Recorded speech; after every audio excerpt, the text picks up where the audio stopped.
অনেকেই মনে হয় রাগ আছে আমার উপরে। সালামটা উত্তর দেওয়া দরকার ছিল না? সালামের উত্তর দেওয়া কি ওয়াজিব? দেওয়া সুন্নাত। ওয়াজিব মাহফিলে আসছে, এই আমলটা অন্তত আমরা করি। সবাই সালামের উত্তর দেব। আসসালামু আলাইকুম ওয়া রাহমাতুল্লাহি ওয়া বারাকাতুহু। ইন্নাল হামদুলিল্লাহ رب العالمين وجعلنا خير الأمة وأخرجنا من أهل البدعة والفرقة الباطلة ونشهد أن لا إله إلا الله وحده لا شريك له ونشهد أن سيدنا وسندنا وحبيبنا وحبيب ربنا ونور قلوبنا ونور عيوننا ونور عرش الله محمدا عبد الله ورسوله الذي أرسله بالحق بشيرا ونذيرا وداعيا إلى الله بإذنه وسراجا منيرا. فقد قال الله تعالى في كلامه المجيد والفرقان الحميد: أعوذ بالله من الشيطان الرجيم. بسم الله الرحمن الرحيم. إن أكرمكم عند الله أتقاكم. وقال النبي صلى الله عليه وسلم: إنك لعلى خلق عظيم، أو كما قال عليه الصلاة والسلام. وقال الله تعالى في آية أخرى: وفي محبة حبيبه ومحبوبه ومعشوقه آمرا ومخبرا. إن الله وملائكته يصلون على النبي يا أيها الذين آمنوا صلوا عليه وسلموا تسليما. اللهم صل على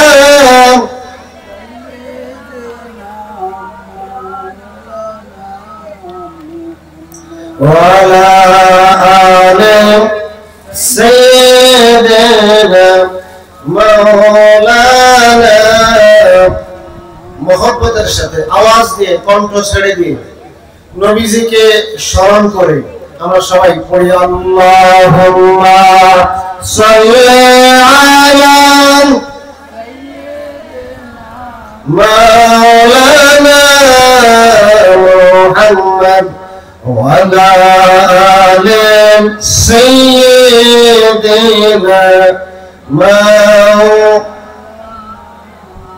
মদিনার রওজা হইতে ওই যে আওয়াজ শোনা যায়, উম্মতি উম্মতি বলে কান্দেন নবী সর্বদাই। আল্লাহুম্মা সাল্লি আলা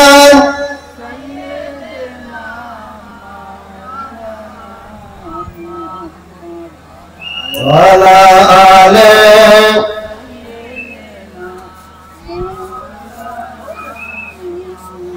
والحبيب الذي ترجى شفاعته بكل حول من الأحوال مقتحم. بلغ العلام كشف الدجى بجماله حسنت زمين وخصاله صلوا عليه سلموا يا قوم صلوا على صدر الأمين المصطفى ما جاء إلا رحمة للعالمين أما بعد মসজিদ আবু বকর রাদিয়াল্লাহু তাআলা আনহু এবং নাহাদাতুল উম্মাহ ক্যাডেট মাদ্রাসার উদ্যোগে আজকের এই বিশাল তাফসীরুল কোরআন মাহফিলের প্রধান অতিথি আমাদের প্রত্যেকের নয়নের মণি উপমহাদেশের প্রখ্যাত আলেম দ্বীন সৈয়দ পরিবারের উজ্জ্বল নক্ষত্র আওলাদ রাসূল আল্লামা জাহিদ ইজ্জুদ্দিন তাহের জাবিরি আল-মাদানী বিশেষ করে আজকের এই দিন এই মাহফিলকে অলংকৃত করবেন উপমহাদেশের একটি শ্রেষ্ঠ শিক্ষা প্রতিষ্ঠান দারুন নাজাত কামিল মাদ্রাসার সম্মানিত প্রধান মুফতি আল্লামা মুফতি মোহাম্মদ ওসমান গনি সালেহী সহ মঞ্চে উপবিষ্ট আছেন আজকের এই মাহফিলের সম্মানিত সভাপতি আলহাজ মোহাম্মদ আব্দুস সাত্তার ফাতোয়ারি সাহেব এবং আজকে আমার সামনে উপস্থিত আমাদের আজকের মাহফিলের প্রধান আকর্ষণ সম্মানিত মুসল্লিয়ান کرام আসসালামু আলাইকুম ওয়া রাহমাতুল্লাহি ওয়া বারাকাতুহু। আপনারা সবাই কেমন আছেন? সবাই ভালো আছেন? যদি ভালো থাকেন আওয়াজ দিয়ে বলতে হবে আলহামদুলিল্লাহ। বলেন সবাই আলহামদুলিল্লাহ। বলেন হামদান কাসীরান তাইয়িবান মুবারাকান ফীহি লাকাল হামদু ইয়া রাব্বি কামা ইয়ানবাগি লিজালালি ওয়াজহিকা ওয়া আযীমি সুলতানিক। আওয়াজ দিয়ে বলেন লাকাল হামদু বিল ঈমান ওয়া লাকাল হামদু বিল ইসলাম। আমি সংক্ষেপে কথা বলতে হবে, সময় অল্প এর জন্য আমি অনুরোধ করব আমার ওস্তাদ, আমি ওনার জুতা বহন করার ক্ষমতা রাখি না, আমাদের রচ্চা দাখিল মাদ্রাসার হযরত মাওলানা আব্দুল কাদের আলহাজ হযরত মাওলানা আব্দুল কাদের হুজুর সামনে বসে আছেন, খারাপ লাগতেছে। আমি অনুরোধ করব হুজুরে যেন মঞ্চে আসেন, কষ্ট করে যদি মঞ্চে আসেন ভালো লাগবে। যে এছাড়া অনেক মুরব্বী আছেন যারা আসলে এখানে বসবেন, বসার যোগ্যতা রাখেন। আমরা কি সবাই একটু সামনে আগে আসতে পারি? পিছনের মুরব্বীরা, ভাইরা, বাবাজিরা অনুরোধ করি মাহফিলের সৌন্দর্যের জন্য যারা আমরা পিছনে আছি একটু কষ্ট করে উঠে একটু সামনের দিকে আসি, তাহলে কথা বলতে সুন্দর দেখাবে, বলতে ভালো লাগবে। একটু কষ্ট মনে হইলেও সামনে আসেন। আমার সাথে অনেক হাজী সাহেব হজ করছেন, এখানে আছেন, একটু কষ্ট করে আসেন না, সামনে আসেন। পিছন থেকে বাবাজি আসেন, মুরব্বীরা আসেন, উঠে আসেন, পিছন সামনে আসেন, তাহলে ভালো লাগবে।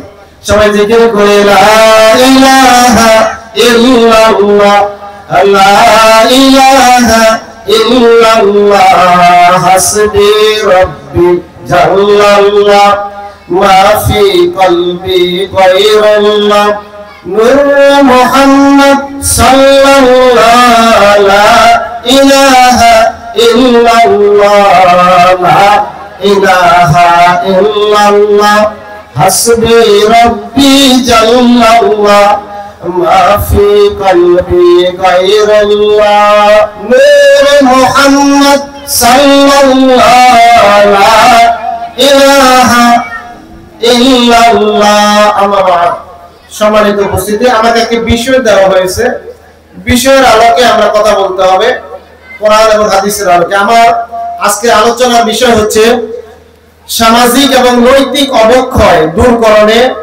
আল কোরআনের নির্দেশনা। আমি আপনাদেরকে বলতে চাই, বর্তমান যে আমরা সমাজে বসবাস করতেছি, আমাদের এই সমাজটা এখন যে অবস্থা চলছে, সমাজটা অবস্থা ভালো না খারাপ? আওয়াজ দিয়ে বলতে হবে ভালো না খারাপ?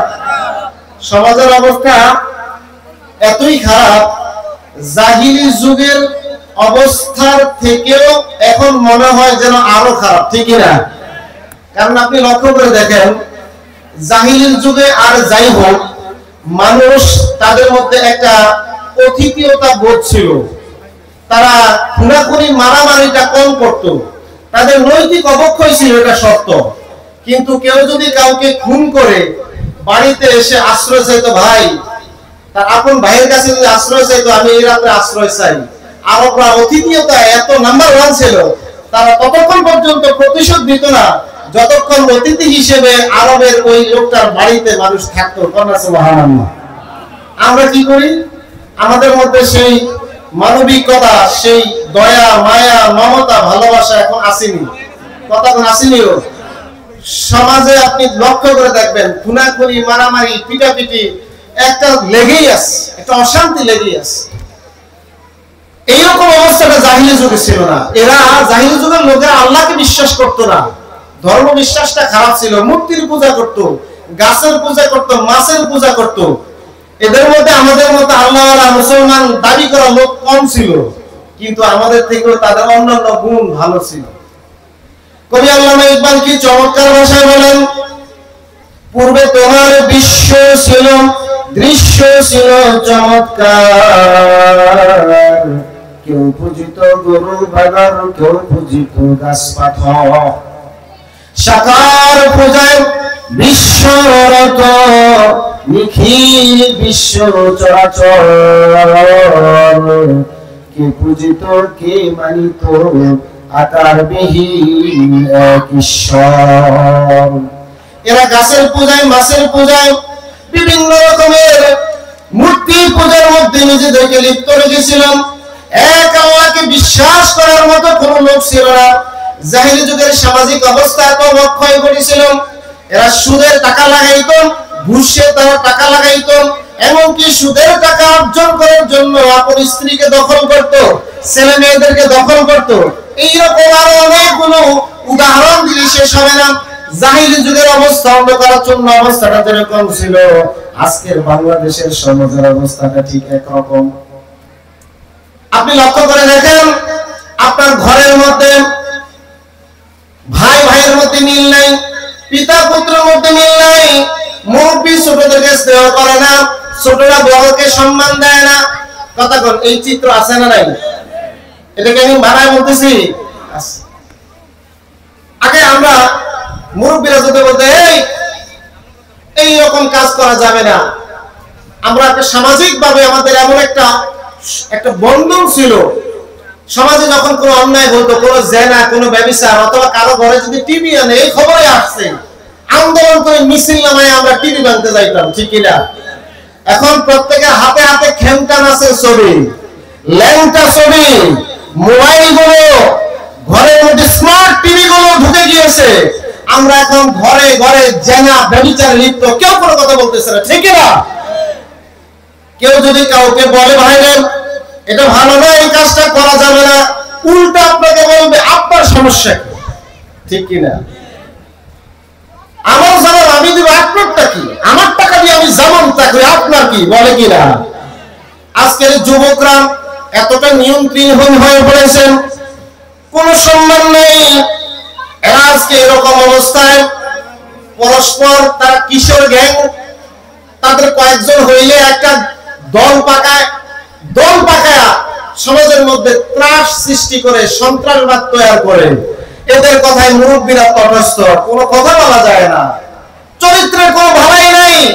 ঘরে ঘরে আজকে জেনা ঢুকে গেছে, ঠিক না? প্রকাশ্যে আপনার জেনার কাজ হচ্ছে, কেউ কিছু কথা বলতেছেন, অথচ আল্লাহ পাক সুবহানাহু ওয়া তাআলা বলেন, ইন্না আকরামাকুম ইনদাল্লাহি আতকাকুম।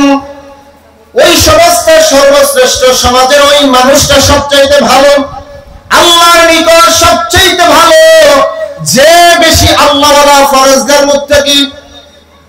ভাইরা আমার, চরিত্রটা এরকম হওয়া উচিত। আল্লাহর নবীকে পৃথিবীর শ্রেষ্ঠতম চরিত্র আল্লাহ পাক দিয়েছেন কোরআনুল কারীম। অসংখ্য আয়াত আসছে নবীজির চরিত্র নিয়ে। আল্লাহ নিজে বলছেন, লাকাদ কানা লাকুম ফি রাসূলিল্লাহি উসওয়াতুন হাসানাহ। নবী, আপনাকে আমি একটি মডেল চরিত্র, অনুকরণীয় চরিত্র দান করেছি। Muhammad is the greatest man in the world, ঠিক কি না? পৃথিবীর সব ঐতিহাসিকরা এই কথা বলছেন। Islam is the name of an ideology, a revelation of ideology, and to establish this ideology the native peoples are Muslim. পৃথিবীর মুসলমানরা নিকৃষ্ট, এটা ঠিক আছে, কিন্তু ইসলাম নিকৃষ্ট নয়। ইসলামের শরিয়া বিশ্বনবী মুহাম্মদুর রাসূলুল্লাহ সাল্লাল্লাহু আলাইহি ওয়াসাল্লাম ছিলেন পৃথিবীর শ্রেষ্ঠ মানুষ। আওয়াজ দিয়ে বলুন সুবহানাল্লাহ। আমার নবীজি কেমন নবী? হাদিসে কুদসি আল্লাহ রাসূল বলেন, ইন্নাকা লাআলা খুলুকিন আযীম। আল্লাহু আকবার। নবী, আমি আপনাকে পৃথিবীর শ্রেষ্ঠ চরিত্রের অধিকারী বানিয়েছি, চরিত্রের উৎকর্ষতায় শ্রেষ্ঠ। এইরকম অবস্থা ছিল জাহিরি যুগ, কিন্তু জাহিরি যুগের এই বদমাশগুলো তারাও বলতো আল্লাহর নবী ছিলেন আল আমিন, আল্লাহর নবী সত্যবাদী ছিলেন। কন্যা সুবহানাল্লাহ। এজন্য ভাইরা আমার, আমাদের আজকের এই অবক্ষয়, এই নৈতিকতাহীন সমাজটাকে যদি পবিত্র করতে হয়, আবার সোনালী সমাজ মদিনার সেই সমাজে পরিণত করতে হয়, তাহলে অবশ্যই আমাদেরকে কোরআন এবং হাদিস অনুযায়ী নিজের জীবনকে গঠন করতে হবে। নিজেদের চরিত্রে নিজেদের চরিত্রটাকে রঙিন করতে হবে, নিজেদের জীবনটাকে ওই রকম ভাবে গঠন করার দরকার আছে না নাই? আওয়াজ দিয়ে বলেন, আছে না নাই?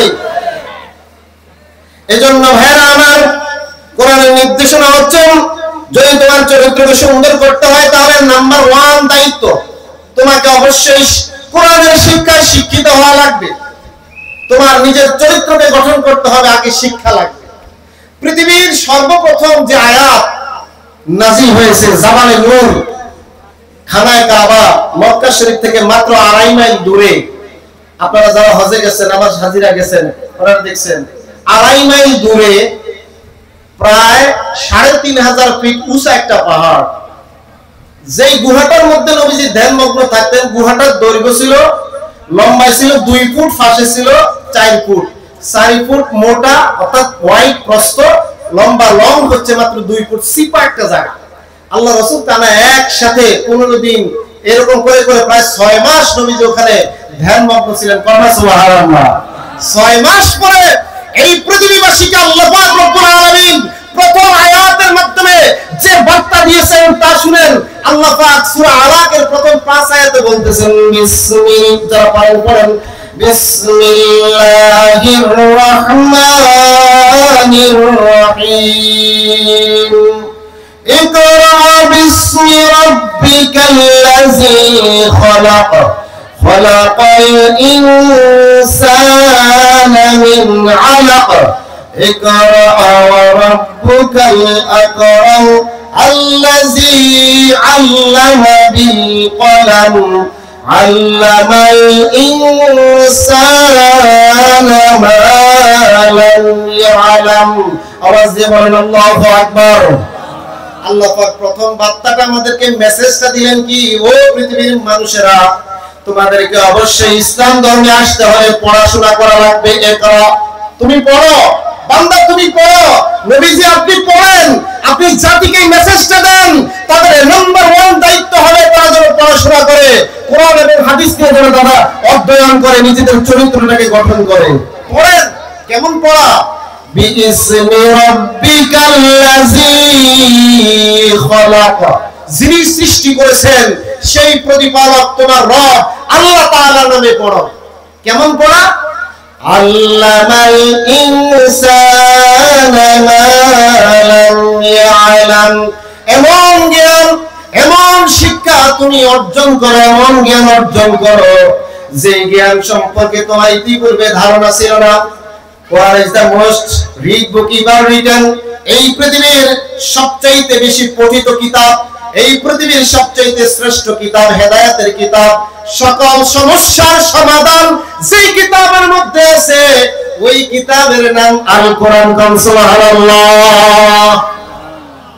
আল কোরআনের মধ্যে এমন কোন দিক নেই, বিভাগ নাই যার কোনো সমাধান নাই। আপনার পারিবারিক সমস্যা, সমাধান আছে। ছেলে কথা শুনে না, সমাধান আছে। মেয়ে কথা শুনে না, সমাধান আছে। আপনার সমাজের মধ্যে এই যে ঝামেলাগুলো চলছে, আজকে চরিত্রহীনতায় আমাদের যুবক, তাদের চরিত্র নষ্ট হয়ে গেছে। এক একটা যুবকের চেহারার দিকে তাকানো যায় না, লক্ষ্য করে দেখেন। আগের চেহারাগুলো দেখলে মনে হয় যেন ইমানের নূর ভেসে আসতো। আজকের যুবকদের চেহারার দিকে তাকায়া দেখেন, গাল ভাইয়া ভিতরে ঢুকে গেছে। সারা রাত ফেসবুক, ইউটিউব, বিভিন্ন রকমের ল্যান্ডের যত সাইট আছে এগুলো তারা দেখে, ঘুরায় না। চেহারা থাকবে কেমনে, নূর আসবে কেমনে? আমি কি ভুল বলতেছি ভাই? বাবাজিরা কথাটা সত্য কিনা? এই জায়গা থেকে আমাদের যদি এখনই আমাদের সমাজকে ফেরানো না যায়, আমরা যদি এখনই সজাগ না হই, এমন দিন আসবে ভাইরা আপনি কোরআনের কথা, নামাজ পড়ো একটা লোক পাবেন না, সমাজের নৈতিকতার পক্ষে একটা লোক পাবেন না, ন্যায়ের পক্ষে কথা বলার একটা লোক পাবেন না। আপনার স্ত্রী, আপনার ছেলে, আপনার মেয়ের ইজ্জত আবরু রক্ষা করার কোনো ক্ষমতা থাকবে না যদি আজকে আপনি সঠিকভাবে নিজেকে সংশোধন না করেন, সমাজের মধ্যে স্লোগান না উঠান। আমাদের নৈতিক উৎকর্ষতার, আমাদের নৈতিক পরিবর্তন ঘটানো লাগবে। কোরআন এবং হাদিস অনুযায়ী আমাদের আমল জিন্দেগি গড়ে তোলা লাগবে। না হলে ভাই কঠিন সময় আসতেছে, কঠিন সময়। কেউ সম্মান আপনাকে দিবে না, আপনার কথা কেউ শুনবে না, কারো কথা কেউ শুনবে না, মারামারি, কাটাকাটি, হানাহানি এটাই চলবে সমাজে। এখন ইফটিজিং আছে না নাই? আমার মেয়ে যখন বাড়ি থেকে বের হয়, বাবা এবং মায়েরা আমরা তো তটস্থ থাকি, আমরা খুব টেনশনে থাকি, আমার মেয়েটা নিরাপদে বাড়িতে ফিরে আসবে কিনা, ঠিক কিনা? আল্লাহর নবী এমন এক সমাজ মক্কা মদিনায় গঠন করেছিলেন, সেই হাদরামাউত থেকে সানা পর্যন্ত একটা নারী তার সৌন্দর্য নিয়ে, একজন ব্যবসায়ী তার কোটি কোটি টাকা নিয়ে, একটা কাফেলা তার নিজস্ব কাফেলা নিয়ে পৃথিবীর এই প্রান্ত থেকে ওই প্রান্ত চলে যাইতো। তাদের ইজ্জত হারানোর কোনো ভয় ছিল না, টাকা হারানোর কোনো ভয় ছিল না, ডাকাতের কোনো ভয় ছিল না, জীবনের নিরাপত্তা ছিল, জীবন হারানোর কোনো ভয় ছিল না ভাই। এটাই ছিল কোরআনের সমাজ। যদি কোরআনের সমাজ আপনি গঠন করতে না পারেন, তাহলে আপনার আমার জিন্দেগিতে এমন ভয়াবহ বিপর্যয় নেমে আসবে যে বিপর্যয় এড়ানো কোনোভাবেই সম্ভব না।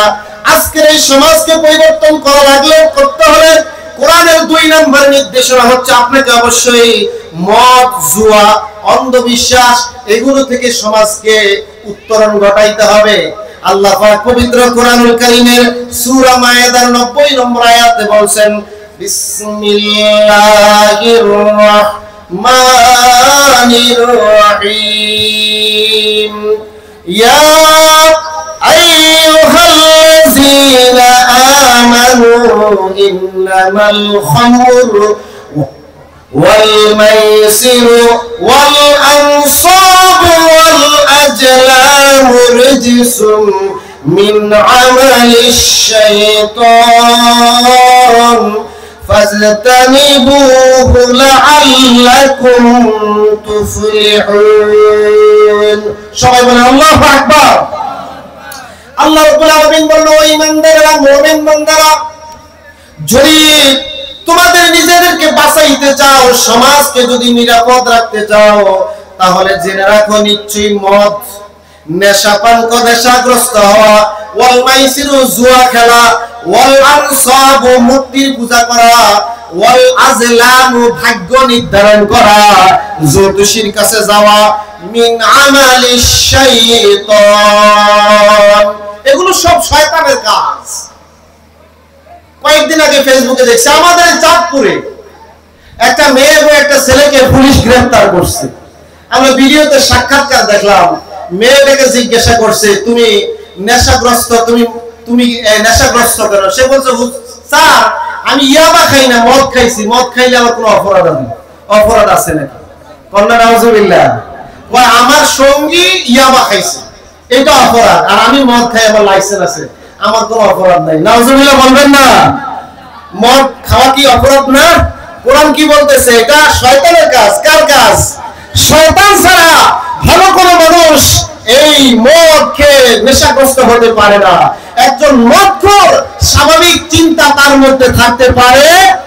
আরে চরিত্র কোন জায়গায় পড়ছে দেখেন। মেয়েটাকে জিজ্ঞাসা করা হলো, তোমার সঙ্গী কি তোমার স্বামী? কয় না। কয় কি? কয় আমার বয়ফ্রেন্ড।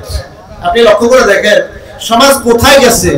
আধুনিক সভ্যতা, বিদেশিরা আমাদেরকে কিছু নতুন শব্দ ট্রেন্ডিং শিখিয়ে দিয়ে আমাদের চরিত্রকে হনন করার অপকৌশল গ্রহণ করেছে। আজকে সমাজে আমরা বলি বয়ফ্রেন্ড, গার্লফ্রেন্ড, আমরা আবার বলি আমার ক্লাসমেট, ইয়ারমেট, বিভিন্ন রকমের নতুন নতুন নাম দিয়া ছেলে এবং মেয়ের অবাধ মেলামেশার সুযোগ তৈরি করে দিয়েছি আমরা। মায়েদের কোনো খবর নাই, বাবাদের কোনো খবর নাই, ছেলে মেয়েদেরকে স্কুলে পাঠাইতেছি, সে কার সাথে যায়, কার সাথে উঠে, কার সাথে বসে খবর নাই। আরে বলি এই তো ক্লাসমেট, কথা বলতেই পারে, ও বয়ফ্রেন্ড, কথা বলতেই পারে, নাউজুবিল্লাহ বলবেন না? এগুলো সম্পূর্ণ হারাম। ভাইরা আমার, যতক্ষণ পর্যন্ত সমাজ থেকে নারী পুরুষের অবাধ মেলামেশা আপনি না থামাইতে পারবেন, আপনার সমাজে শান্তি আসবে না। আল্লাহ পাক পবিত্র কোরআনুল কারীমের মধ্যে বলেছেন, কুল্লিল মুমিনিনা ইয়াকুদুনা মিন আবসারিহিন্না ওয়া ইয়াহফাজনা ফুরুজাহুন্না ওয়া লা ইউবদিনা জিনাতাহুন্না ইল্লা মা যাহারা মিনহা। নবী হে, আপনি মুমিনা নারীদেরকে বলে দেন এরা যেন এদের চক্ষুকে অবনমিত রাখে, নিচের দিকে রাখে, তাদের চক্ষু যেন অবনমিত রাখে। মুমিন পুরুষ মুমিন নারীদের আল্লাহর নির্দেশনা হচ্ছে চক্ষুকে নিচে রাখা। তাহলে এটাই হচ্ছে ওয়ায়াহফাজনা ফুরুজাহুন্না, তাদের লজ্জাস্থান হেফাজতের একটা উত্তম পন্থা, ঠিক না? এজন্য ভাইরা আমার, আপনাকে আমাকে অবশ্যই সমাজে কোরআনের এই আইনকে বাস্তবায়ন করা লাগবে। আমাকে আপনাকে অবশ্যই মনে রাখতে হবে, ছেলে মেয়ে একসাথে দেওয়া যাবে না। আগুনের কাছে যদি মোম যায়, মোম এটা গলবে কি না? কথা কন, মোম কি থাকবে না, গলবে? আল্লাহর নবী বলেন, কোন পুরুষ যেন কোন নারীর সাথে একান্তে গোপনে অবস্থান না করে, কারণ যখন একান্তে নারী এবং পুরুষ একসাথে একত্রিত হয় তখন তাদের মাঝে শয়তান কুটনামি শুরু করে। আল্লাযী ইউওয়াসওয়িসু ফি সুদুরিন নাস, ওই সময় একটা শয়তান আছে, যে শয়তান পুরুষ এবং নারীর মধ্যে খসখসানি তৈরি করে, নারীর প্রতি পুরুষের সৌন্দর্য তৈরি করে দেয়, নারীকে বিশ্ব সুন্দরী করে প্রদর্শন করে, পুরুষের আকর্ষণ তৈরি হয়, নারীও নরম ভাষায় কথা বলা শুরু করে। আজকে দেখবেন বেআইন আছে না নাই, দেবর ভাবি, আমাদের মধ্যে সমাজে কিছু সম্পর্ক আছে, দেবর ভাবি, বেআইন, খালতো ভাই খালতো বোন, চাচতো ভাই চাচতো বোন, বলি এই সবগুলো সম্পর্ক এগুলো মুহরিমাতের অন্তর্ভুক্ত, হারাম। এদের সাথে একান্তে কথা বলতে দেওয়া যাবে না। কখনোই দেবর ভাবির সম্পর্ক আলাদাভাবে কথা বলার সুযোগ দেওয়া যাবে না। খালতো ভাই খালতো বোন একসাথে আলাদাভাবে কথা বলার সুযোগ দেওয়া ইসলামে হারাম। আমাদেরকে অবশ্যই এখনই সচেতনতা অবলম্বন করতে হবে। ভাই, আরো অনেক কথা, সময় সংক্ষিপ্ত, সময় শেষ পর্যায়ের জন্য আমি শেষ করে দিচ্ছি। সমাজ থেকে সর্বশেষ সমাজকে যদি বাঁচাইতে হয় তাহলে একটা কাজ করতেই হবে, সেটা হচ্ছে সমাজে নামাজের প্রচলন বেশি বেশি করতে হবে। নামাজ ছাড়া আপনার চরিত্র ভালো করা কোনোভাবেই সম্ভব না।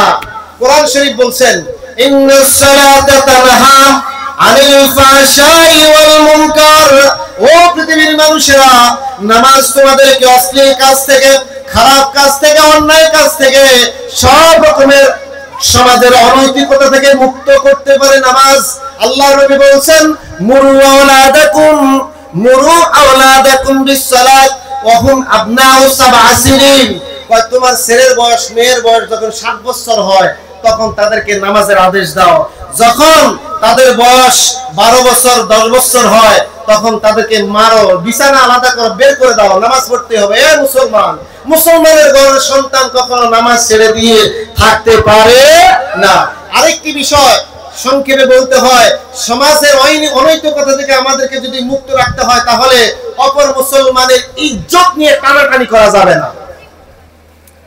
আমাদের দেশে এখন একটা ট্রেন্ডিং চালু হয়েছে, সেটা কি জানেন?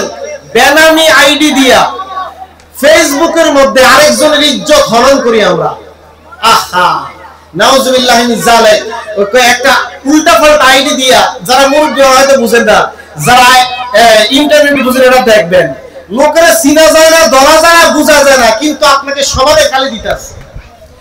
আল্লাহর নবী বিশ্বনবী মুহাম্মদুর রাসূলুল্লাহ সাল্লাল্লাহু আলাইহি ওয়াসাল্লাম বলেন, আল মুসলিমু মান সালিমাল মুসলিমুনা মিন লিসানিহি ওয়া ইয়াদিহি, একজন মুসলমান ততক্ষণ পর্যন্ত প্রকৃত মুসলমান হইতে পারবে না যতক্ষণ পর্যন্ত তার লেসান থেকে, তার এই ভাষা থেকে অপর মুসলমানের ইজ্জত আবরু নিরাপদ না থাকতে পারবে ততক্ষণ মুসলমান হইতে পারে না। কবি বলেন জারাহাতুস সেনানে লাহাউতিয়ান ওয়ালা ইয়ামতামু মা জারাহুল লিসান। তরবারির আঘাত করবেন, এই তরবারির আঘাতের কাটা ঘাটা কিছুদিন পরে শুকায় যায়, ভালো হয়ে যায়, মানুষ ভুলে যায়। কিন্তু কেউ কাউকে যদি মুখ দিয়ে গালি দেয়, কেউ যদি মুখ দিয়ে কষ্ট দেয়, এই মনের কষ্টটা, মনের ঘাটা কখনো শুকায় না। মৃত্যুর আগের দিনে মনে হয় ওই লোকটা আমার ইজ্জত নিয়ে টানাটানি করেছে, ওই লোকটা আমাকে গালি দিয়েছে, ওই লোকটা আমাকে কষ্ট দিয়েছে, ওই লোকটাকে ক্ষমা করা যাবে না। এই জন্য ভাইরা আমার, তরবারির আঘাত, মারামারি, কাটাকাটি এগুলো ভালো হয়, মুখের আঘাত ভালো হয় না। জবানের হেফাজত করেন, মানুষকে কষ্ট দিয়েন না। ফেসবুকে অন্যায়ভাবে কারো ইজ্জত নিয়ে টানাটানি করবেন না। যদি সত্য হয় তাহলে একজন মুসলমান, আল মুসলিম মিরআতুল মুসলিম, একজন মুসলমান অপর মুসলমানের আয়না। আপনার দায়িত্ব হবে তার সংশোধন করে দেওয়া, আপনাকে তাকে সামনে বলে দেওয়া, একাকী একান্তে তার দোষগুলো সংশোধন করা। মানুষ ভুল করতেই পারে, আমার আদি পিতা আদম আলাইহিস সালাম ভুল করেছেন। আল্লাহ পাক 350 বছর পরে আরাফার ময়দানে জাবালে রহমতের উপরে এনে 350 বছর পরে যখন তিনি পড়লেন রব্বানা যালামনা আনফুসানা ওয়া ইল্লাম তাগফির লানা ওয়া তারহামনা লানাকুনান্না মিনাল খাসিরিন। আল্লাহ দোয়া কবুল করেছিলেন, তওবা কবুল করেছিলেন, আদম হাওয়াকে একত্রিত করে দিয়েছিলেন, তওবা কবুল করে দিয়েছেন। এজন্য ভাই, এমন কোন অপরাধ নাই যে অপরাধ আল্লাহ ক্ষমা করতে পারেন না। তাহলে আপনি মানুষ হয়ে কেন ক্ষমা করবেন না?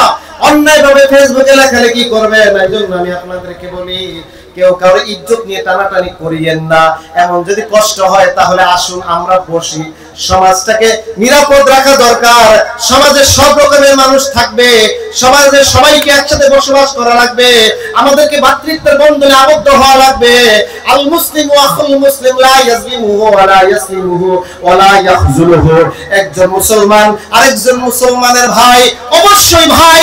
আরেক ভাইয়ের রক্ত কখনো ঝরাইতে পারে না, আরেক ভাইয়ের ইজ্জত নিয়ে টানাটানি করতে পারে না, আরেক ভাইকে অপমান করতে পারে না। আল্লাহর নবী বলেছেন, কেউ যদি কারো কোনো একটা অপরাধকে ঢেকে রাখে, কিয়ামতের দিন আল্লাহ তাআলা তার সব গুনাহগুলো, অপরাধগুলো ঢেকে রেখে জান্নাতের ফয়সালা করে দিবেন। কোন সুবহানাল্লাহ। জান্নাতে যেতে কারা চাই না? হাত তোলেন। আপনি জান্নাতে যেতে চান না? তো বুঝেন না কথা। জান্নাতে যেতে চাই না কে কে? হাত তোলেন। সবাই কি জান্নাতে যেতে চাই ভাই? কারা কারা যেতে চাই? দুই হাত তুলে নারায়ে তাকবীর, নারায়ে রিসালাহ, ইয়া রাসূলুল্লাহ। আল্লাহ পাক আমাদের প্রত্যেককে জান্নাতে যাওয়ার তৌফিক দান করুন, আমিন। জান্নাতে হিসেবে কবুল করুন, আমিন। তাহলে জান্নাতের কিছু কাজ করা দরকার আছে নাই? আওয়াজ দিয়ে বলেন, দরকার আছে নাই? তাহলে নাম্বার 1 হচ্ছে আরেকজনের চরিত্র নষ্ট করা যাবে না, অপর ভাইয়ের মুসলিমদের জুলুম করা যাবে না, আরেকজনের চরিত্র নিয়ে টানাটানি করা যাবে না। আমাদেরকে নামাজ পড়া লাগবে, আমাদেরকে বেশি বেশি পড়াশোনা করা লাগবে। এই 6টা কোটেশনের উপরে আমি আজকে কথা বলেছি। এই আমলগুলো আল্লাহ পাক আমাদেরকে করার তৌফিক দান করুন, আমিন। এবং আমি দোয়া করি আল্লাহ পাক এই স্টেজের সবগুলো মানুষকে যেন মক্কা মদিনায় জিয়ারত করার তৌফিক দান করেন। সবাই বলেন না আমিন। আমরা সবাই যেন আল্লাহর নবীর কাছে গিয়ে সালাম দিতে পারি, খানায় কাবায় যেতে পারি। আমি দোয়া চাই। সময় শেষ হয়ে গিয়েছে। আগামী 8 তারিখ, ডিসেম্বর মাসের 8 তারিখ, অর্থাৎ আর মাত্র 1 মাস আছে।